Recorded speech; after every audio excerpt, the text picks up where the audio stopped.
Ex gratia pension യോഗ്യരായ കശുവണ്ടി തൊഴിലാളികൾക്ക് 2 മാസത്തെ പെൻഷനും 4 മാസത്തെ കുടിശ്ശികയും ലഭിച്ചില്ലെന്ന് പരാതി. ഓണത്തിന് മുൻപെങ്കിലും പെൻഷൻ തുക വിതരണം ചെയ്യണമെന്നാണ് തൊഴിലാളികളുടെ ആവശ്യം. ചികിത്സയ്ക്കും മരുന്നിനുമായി മറ്റുള്ളവരോട് കൈനീട്ടേണ്ട അവസ്ഥയാണ് ഈ തൊഴിലാളികൾക്ക്.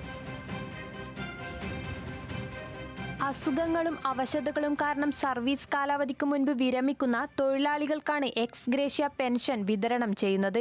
2000 രൂപയാണ് ഇവർക്ക് പെൻഷനായി ലഭിക്കുന്നത്.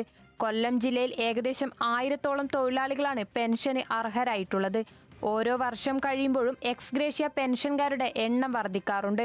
ക്ഷേമനിധി ഓഫീസിലേക്കടച്ച അംശാദായമാണ് തൊഴിലാളികൾ ചോദിക്കുന്നത്.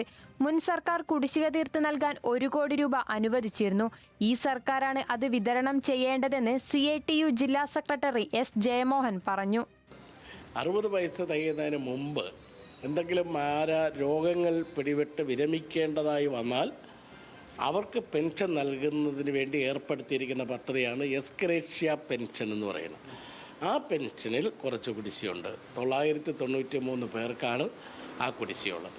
ആ കുടിശ്ശിക തീർക്കുന്നതിന് വേണ്ടി 1 കോടി രൂപ അനുവദിച്ചിട്ടുണ്ട്. അത് അക്കൗണ്ടിലേക്ക് എത്തിയിട്ടില്ല. അക്കൗണ്ടിലേക്ക് എത്തിയാൽ കുടിശ്ശിക 11 മാസത്തോളം ഉണ്ട്.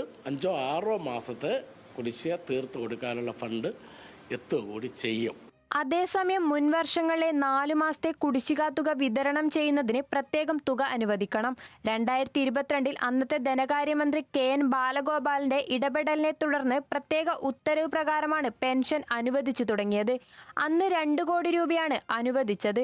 സാധാരണ പെൻഷൻ വിതരണവും എക്സ്ഗ്രേഷ്യ പെൻഷൻ വിതരണവും ഒരുപോലെ കൊണ്ടുപോകുന്നതിനുള്ള സാങ്കേതിക തടസ്സമാണ് കുടിശ്ശിക വൈകാൻ ഇടയായത്. ഇത് പരിഹരിക്കണമെങ്കിൽ പ്രത്യേകം തുക അനുവദിക്കണമെന്നാണ് ക്ഷേമനിധി ഓഫീസ് വ്യക്തമാക്കുന്നത്.